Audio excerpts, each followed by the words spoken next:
আপিলা চাপিলার 40তম পর্ব, অর্থাৎ অন্তিম পর্ব থেকে আমরা পড়াশোনা করছি। প্রথমে খানিকটা অংশ আগের দিনের ভিডিওতে পড়েছি, আজকে বাকি আরও খানিকটা অংশ পড়ব। আগের দিনের অংশে তিনি আমাদের দেশের অভ্যন্তরের রাষ্ট্রীয় যে সমস্যাবলী, দেশের উন্নতির বাধা বিঘ্নের যে বিচিত্র রকমের অভিমুখ তিনি দেখেছিলেন, মানুষের মধ্যে, নেতা নেত্রীদের মধ্যে, আমাদের সংস্কারের মধ্যে, ভাবনা চিন্তার মধ্যে, আমাদের সামন্ততান্ত্রিক ভাবনা চিন্তার মধ্যে, আমাদের ব্রাহ্মণ্যতান্ত্রিক ভাবনা চিন্তার মধ্যে, ধর্মবিদ্বেষী মনোভাবের মধ্যে, এগুলো নিয়ে তিনি বলছিলেন।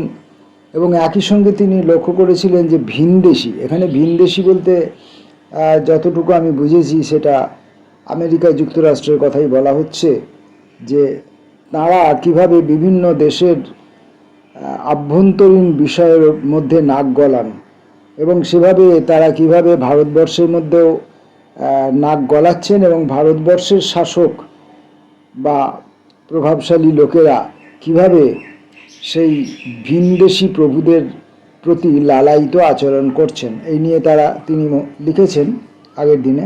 আজকে আমরা পরবর্তী অংশটুকু পড়ব। অন্য ভয়ঙ্কর সমস্যাও তো এড়িয়ে যাওয়ার উপায় নেই। ভিনদেশীদের সামনে ফরমানে দেশে যে অর্থব্যবস্থার বৃক্ষ রোপিত হয়েছে, লক্ষণ দেখে মনে হয় তার শিকড় আরও গভীরে অনুপ্রবেশ করবে। প্লেটোর নন্দিত আদর্শে আর্থিক পরিকাঠামো তৈরি হবে তখন সমস্ত সামাজিক সম্পত্তির সুযোগ সুবিধা মুষ্টিমেয় একটি দুটি গোষ্ঠীর কুক্ষিগত হবে। সাধারণ মানুষ অসহায় আগুল চুষবেন। বিদেশি শস্যে দেশের রাজা ছেয়ে যাবে, বিদেশি শিল্পদ্রব্যেও। কারখানার পর কারখানা প্রতিদিন বন্ধ হবে। কর্মসংস্থানহীনদের ক্রমশ বিস্ফারিততর ভিড়।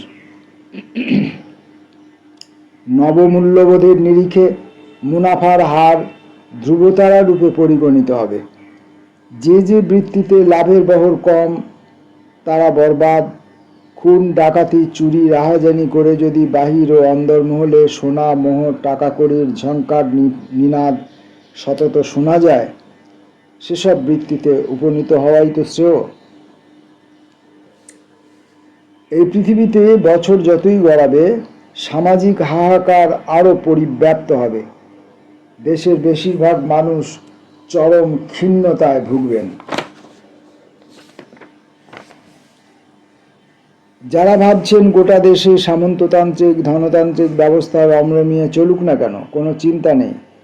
এই অঙ্গরাজ্যে ওই অঙ্গরাজ্যে বড় লোকদের অস্ত্র দিয়েই তাদের ঘায়েল করা যাবে। তারা বলতে বুক ফেটে যায়, মতিভ্রমে আক্রান্ত। প্রতিযোগিতায় পাল্লা দিতে নেবে আমরা যদি কেন্দ্রীয় সরকার ও রাজ্য সরকারের মতো বিদেশিদের কাছে হাত কচলাই, বেসরকারি মালিক ও বাক্সওয়ালাদের কাছে গিয়ে বলি, নিযুক্ত হস্মি তথা করমি।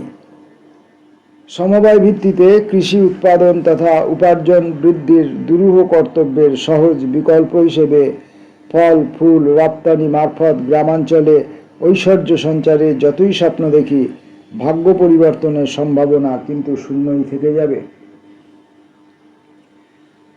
গোটা দেশ যেখানে বিশ্বায়ন হেতু মুখ থুবড়ে পড়ছে,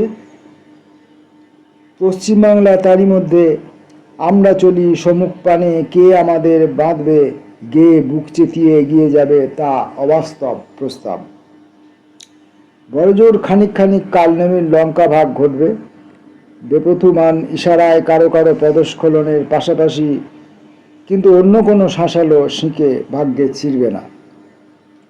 না ঘরকা না ঘাটকা বঙ্গ নিবাসীরা কোথায় যাবে তখন? কেন্দ্রীয় সরকারে ক্ষমতা দখল করতে না পারলে আর্থিক, সামাজিক, রাজনৈতিক সমস্ত নীতি নিয়মের খোলনলচে পরিবর্তন ঘটাতে না পারলে পশ্চিমবাংলার আদর্শ অস্খলিত অভিযাত্রা সম্ভবপরতার পরপারে। মানছি যদি আদর্শকে বিসর্জন দিতে সম্মত হই, তাহলে হয়তো লঙ্কার সামান্য একটু বাড়তি ভাগ আমাদের বরাদ্দে পড়বে। তা নিয়ে যদি খুশি থাকি ইতিকথার, তাহলে তো সেখানেই জবনিকা পতন।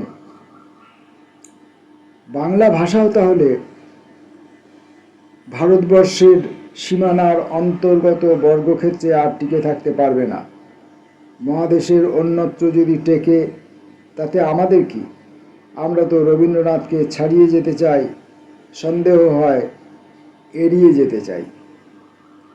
একবিংশ শতকীয় বাঙালি সংস্কৃতি ও জীবনচর্চায় যে সম্ভাব্য নিদর্শন হালে নন্দিত হতে দেখি, তা থেকে সংশয় ক্রমশ প্রতীতিতে পৌঁছয়। চকিতে বিজুলি আলো চোখেতে লাগালো ধাঁধার এক ভিন্ন অভিধানে আমরা ইতিমধ্যেই উত্তীর্ণ। সামনের দিকে তাকিয়ে নিশ্ছিদ্র অন্ধকার, মধ্যবিত্ত মানসিকতা সেই অন্ধকারকেই আলো বলে আলিঙ্গন করতে হাঁকুপাকু। তবে এখানেই হেঁয়ালি, এখানে ভরসাও শেষ পর্যন্ত। মানব ইতিহাস তো শেষ পর্যন্ত গড়বেন পদাতিক বাহিনী। অসংখ্য অগণ্য সাধারণ মানুষ যারা সহস্র প্রতিকূলতা সত্ত্বেও বিদ্রোহের প্রকরণ ভুলে যান না। ভুলে যাওয়াটা ইতিহাসের নিয়ম নয়। মধ্যপদলোপী শব্দরূপের মতো মধ্যবিত্ত শ্রেণীনির্ভর সমাজচিন্তাও ইতিহাসের আস্তাকুঁড়ে নিক্ষিপ্ত হতে বাধ্য। মধ্যবিত্ত শ্রেণীভুক্তরা নিজেদের নিশ্চিন্ত করে দিয়েই ইতিহাসের ঋণ শোধ করতে পারবেন, আমাদের এই ভূখণ্ডেও শোধ করবেন। এটা অভিশাপ নয়, প্রার্থনা। হায়, যদি আসার বেলায় ভেসে সমস্যার ভয়ঙ্কর মহাসমুদ্র নিটুল শান্তিতে পেরোনো যেত। আপাতত পশ্চিমবাংলায় বামপন্থীদের রাজনৈতিক প্রতিপক্ষ বলতে ধর্তব্যের মধ্যে কেউই নেই। 25 বছর আগে পরম পরাক্রান্ত অবিশ্রান্ত গদা ঘোরানো সংবাদপত্রসমূহের পর্যন্ত হাল ছেড়ে দেওয়া অবস্থা। তাহলেও ফিরতে হয় সেই অপ্রিয় বাক্যের নিহিত ভৎসনার সারমূলে। অন্ধ হলে কি প্রলয় বন্ধ থাকে? কনিষ্ঠরা রাজ্য প্রশাসনে হাল ধরেছেন। সর্বাত্মক শুভেচ্ছার ডালি সাজিয়ে তাদের অভ্যর্থনা জানিয়েছি। অনুজ সম্প্রদায় আত্মবিশ্বাসে ভরপুর। প্রসিদ্ধ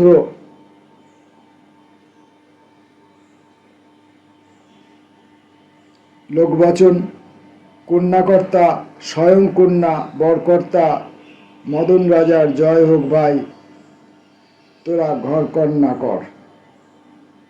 কন্যাকর্তা স্বয়ং কন্যা বরকর্তা ঘর, মদন রাজার জয় হোক ভাই, তোরা ঘর কন্যা কর। আবৃত্তি অন্তে নিঃশব্দে নেপথ্য জারি হতে পারত, আপাতত সম্ভবত তাই বাধা নেই। অথচ যা মনে হয় অনেক ক্ষেত্রেই তো তা নয়। মানছি ঊষর রুক্ষ রক্তাক্ত ভারতবর্ষে পশ্চিমবাংলা এই মুহূর্তে মরুদ্যান প্রতিম। কিন্তু যদি আমাদের সতর্কতা অব্যাহত না থাকে, এই মরুদ্যানও অতি দ্রুত মরীচিকার মতো মিলিয়ে যেতে পারে। চোখের মণির মতো ভারতবর্ষের ঐক্য সংহতিকে রক্ষা করতে হবে বলে আমরা অঙ্গীকারবদ্ধ। সারা দেশ জুড়ে জনগণের চেতনা সমচ্ছল উন্মেষের কল্পনায় বিভোর হয়ে থাকি। কিন্তু মনকে চোখ ঠেলে কি লাভ? জাতির একটি অতুচ্ছনীয় অংশ পুরাণের অন্ধকারে ফিরতে অত্যাগ্রহী। সেই অন্ধকার থেকে বের হতে আসলে অনেকে শুরুই করেনি। সমালোচনায় মুখর হয়ে অন্ধকার প্রেমিকদের যদি গালও পারি, দেশের এই মর্মান্তিক অবস্থার জন্য বামপন্থীরা স্বয়ং কিন্তু কম দায়ী নয়। সমস্যার অন্তঃস্থলে না ঢুকে তারা সস্তায় কিস্তিমাত করতে চেয়েছেন। যা হবার নয় তা হয়নি, কিছু দূর গিয়ে মুখ থুবড়ে পড়েছেন। তাদের ব্যর্থতা তথা সাময়িক বিবেচনাহীনতার সুযোগ গ্রহণ করেই তো প্রতিক্রিয়ার সাধকরা সর্বত্র সাম্রাজ্য বিস্তার করে বসেছে। এই অভিযোগ সামান্য আতিশয্য দোষদুষ্ট তা যদি স্বীকার করেও নিই, সমস্যার তাতে নিরসন হয় না।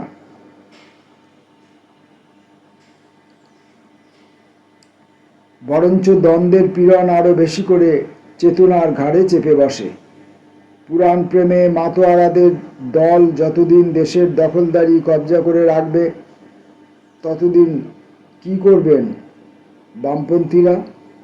জাতীয় সংহতি রক্ষার যুপকাষ্ঠে নিজেদের বিসর্জন দেবেন, চোখ বুজে সাম্যবাদী আদর্শের নাম জপ করবেন, পরস্পরকে বোঝাবেন হঠকারী হওয়ার চেয়ে বড় পাপাচার নেই, এবং যেহেতু নেই, কবে সর্বভারতীয় রাধা নাচবে তার জন্য অপেক্ষামগ্ন থাকাই একমাত্র পন্থা, এমন সিদ্ধান্ত গ্রহণ করবেন। এই আমরা কিন্তু কিছুদিন আগেও নিজেদের চিমটি কেটে বলেছি, সুযোগ হাতে এসেছে আমাদের আদর্শ দিয়ে, পরিচিকিৎসা দিয়ে, নিষ্ঠা ও পরিশ্রমের দৃষ্টান্ত দিয়ে গোটা ভারতবর্ষকে চোখে আঙুল দিয়ে দেখিয়ে দেব, সংবিধানের সীমাবদ্ধতা ও শ্রেণীবিন্যাসের কিম্ভূত কিমাকার সত্ত্বেও প্রমাণ করে দেব, নিছক অলীক স্বপ্ন নয়, বৈদেহী স্বপ্নকে মাটির পৃথিবীতে নামিয়ে আনা সম্ভব। আদর্শভিত্তিক আন্দোলন, আদর্শভিত্তিক সংগঠন, সমাজতান্ত্রিক দৃষ্টিভঙ্গি, বিনম্র লোকপ্রীতি উদ্দীপক আচরণ বিচরণ ইত্যাদি সব মিলিয়ে পশ্চিমবাংলাকে সোনা দিয়ে ঠিক মুড়ে না দিলেও অন্তত এক সুষম গেরস্থালী সচ্ছলতার প্রান্ত দেশে উত্তীর্ণ করবে, ভারতবর্ষের অন্যান্য অঞ্চলে মোহিত চকিত করবে, বামপন্থী বিকল্পের দৃষ্টান্ত স্থাপন করবে। অথচ সব কিছু কেমন যেন অন্যরকম হয়ে যাচ্ছে। অর্ধ শতাব্দীরও অধিক আগে কামাক্ষী প্রসাদ চট্টোপাধ্যায়ের একটি বিখ্যাত কবিতায় উচ্চারিত আকুতির প্রতি ইঙ্গিত দিয়ে লীলাময় রায়ের বয়ানে অন্নদাশঙ্কর রায় মন্তব্য করেছিলেন, কামাক্ষী প্রসাদ যতই বলুন, মৈনাকরা সৈনিক হয় না, সৈনিকরাই মৈনাক হয়। গত 10-12 বছরের ঘটনাবলী যেন সেরকম বিষণ্ণ আশঙ্কার কথাই ব্যক্ত করেছে। গোটা দেশেই প্রতিমুখিতার ঝোড়ো হাওয়া, সুবিধাবাদের বিবেকহীন আস্ফালন, একদা আশার জাল যাদের দিয়ে বুনেছিলাম, সেই ফারুক আবদুল্লা গোছের লোকদের হাল দেখুন, রামসেবকদের পরমাণুগত মেষশাবক।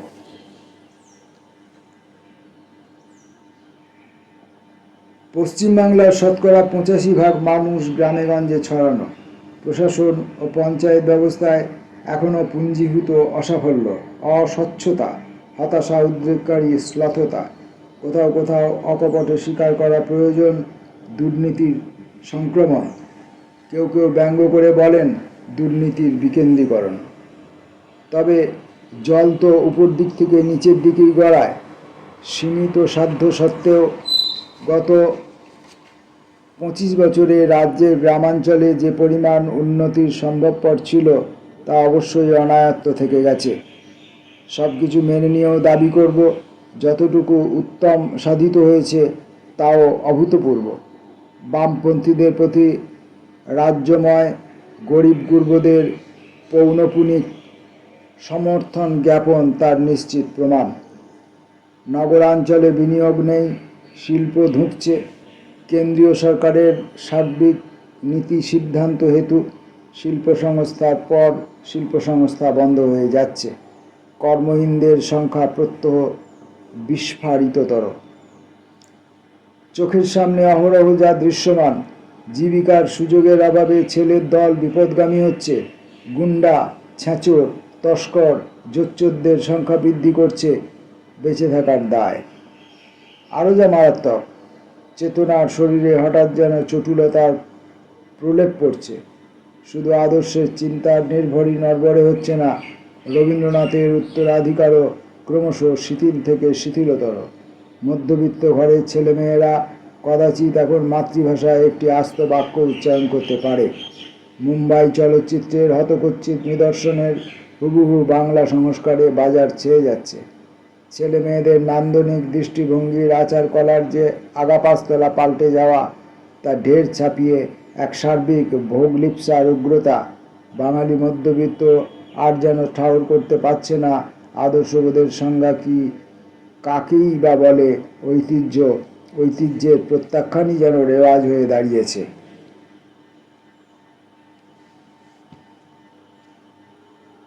বঙ্কিমচন্দ্রের লাঠির মতো আদর্শের দিনও গিয়েছে। আজ থেকে 60-70 বছর আগে আদর্শবাদী রংরুটদের শ্রেণীত্যাগের আবশ্যকতা শেখানোর চেষ্টা হতো।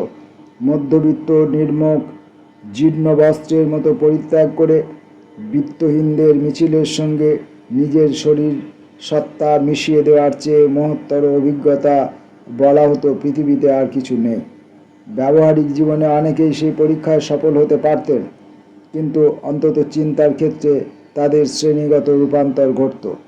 বিগত দশকের বিশ্বায়ন বিস্তারের পরিণামে বাঙালি মধ্যবিত্তের মানসিকতায় যুগান্তরকারী পরিবর্তন। সেই কবে কোন প্রসঙ্গে রুশ অনুগামীদের নিকোলাই বুখারিন উদাত্ত আহ্বান জানিয়েছিলেন, বড়লোক হও। আমাদের মলিন জরাজীর্ণ দেশে এত যুগের ব্যবধানে হঠাৎ তার প্রতিধ্বনি। এই অন্যচারিতার একটি তত্ত্বের ভিত্তিভূমি অবশ্য আছে। গরিবদের আমরা ভুলছি না, তবে আমরা মধ্যবিত্তরা যদি সর্বাগ্রে নিজেদের আখের গুছোতে পারি, আমাদের বর্ধমান উপার্জন তাহলে বাজারে চাহিদা বাড়াতে সাহায্য করবে। ফলে জাতীয় অর্থব্যবস্থায় সজীবতা আসবে, যা থেকে কৃষি শিল্প বাণিজ্যের প্রসার ঘটবে, গরিব গুরবদেরও হাল ফিরবে। যুক্তির সারণী ক্রমশ আরও প্রলম্ব হয়। মধ্যবিত্তদের উচ্চবিত্তদের হবে প্রগতির স্বার্থে, তাদের উচ্চবিত্ততর হওয়ার প্রয়াসে বাধা দিতে নেই। তাদের কদর জানাও, আদর করো, তাদের অতি বিশিষ্ট ব্যক্তি হিসেবে বিবেচনা করে সুরক্ষার ব্যবস্থা করো। সুরক্ষার পরীক্ষা আরও মজবুত করার লক্ষ্যে এরপরে তাদের অতি বিশিষ্ট বলে আখ্যাত করতে শুরু করো, যেন এক ঘোরের মধ্যে অবস্থান করছি। মধ্যবিত্ত স্বভাবজ এই বিভ্রান্তি। শিবরাম চক্রবর্তীর গল্পে ভণ্ড সাধক গদগদ কণ্ঠে মা কলা খাও মন্ত্রোচ্চারণ করে খোসা ছাড়িয়ে নিজেই কদলী ভক্ষণ করত, অনেকটা সেরকম। এতদিন পর্যন্ত বামপন্থী আঁতে ঘা লাগে, তাই তর্ক জুড়ে অজুহাত পেশ করা হয়। ঘোষা করছেন কেন? চীন যা করছে আমরাও তাই করছি। যারা ইত্যাকার বলেন, অন্তত 3টি প্রমাণের শিকার তাঁরা। চীনের কর্তা ব্যক্তিরা গোটা দেশের প্রধান গৃহীত নীতি ও সিদ্ধান্তের নিয়ামক। অন্যপক্ষে পশ্চিমবাংলার ভারতবর্ষের একটি অঙ্গরাজ্য মাত্র, কোনো ব্যাপারেই স্বাধীন সিদ্ধান্ত গ্রহণের অধিকার নেই। চীনের আর্থিক অগ্রগতির গোড়ার কথা বিপ্লবোত্তর পর্বে সামাজিক কাঠামোর পরিবর্তন, যা দেশের মানুষের চেতনা আদ্যন্ত নতুন ছাঁচে গড়ে তুলেছে। কিন্তু ভারতবর্ষে কি পশ্চিমবাংলায় সে ধরনের আমূল সমাজ সংস্কারের জন্য কত যুগ অপেক্ষা করতে হবে কে জানে। তৃতীয়ত, চীনের অনাবাসী নাগরিকরা যে বিরাট অঙ্ক অর্থ দেশের বিনিয়োগের জন্য পাঠিয়েছেন, তা আমাদের কল্পনারও বাইরে। প্রবাসী বাঙালিরা অন্তত বেশিরভাগ চাকরিজীবী, যদিও ইচ্ছাও থাকে দেশের মাটিতে বিনিয়োগে টাকা ঢালবার সামর্থ্য তাদের অতি সীমিত।